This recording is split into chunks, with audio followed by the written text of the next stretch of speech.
আজকে রান্না করবো ক্যারিমিয়ার স্টাইল চিকেন কারি। তার জন্য দেখো যে নারকেল নিয়ে নিয়েছি, রসুন, টমেটো কুচি, আদা কুচি, পেঁয়াজ কুচি, রসুন তেতো, লঙ্কা কেটে সমস্ত নিয়ে নারকেল কুড়িয়ে নিয়েছি। নারকেল ফেলে দেবো, নারকেলটা ভেজে নেবো।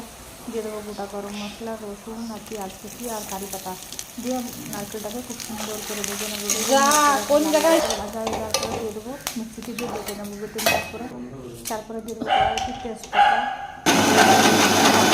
দিয়ে দেবো গোটা গরম মশলা, কারি পাতা দিয়ে একটু নাড়াচাড়া করে নেবো। তারপরে দিয়ে দেবো রসুন কেটো, তারপরে সেগুলো আদা কুচি, পেঁয়াজ কুচি দিয়ে একটু নাড়াচাড়া করে নেবো। দিয়ে দেবো কারি পাতা দেওয়ার পরে দেবো আদা জিরে কাঁচা লঙ্কা বাটা দিয়ে ভালো করে কষিয়ে নেবো। কষিয়ে নেওয়ার পরে সমস্ত গুঁড়ো মশলা, গোলমরিচ গুঁড়ো, চিকেন মশলা, ধনিয়া পাউডার, লঙ্কার গুঁড়ো, লবণ, হলুদ সব কিছু ভালো করে কষিয়ে নিয়ে একটা আলু যে দিতে হয় না তাও আমি দিয়ে দিলাম, যেহেতু আমরা বাঙালি তার জন্য। তারপরে দিয়ে দিলাম মাংসটা ভালো করে কষিয়ে নেওয়ার পরে তারপরে দিয়ে দেবো নারকেলটা।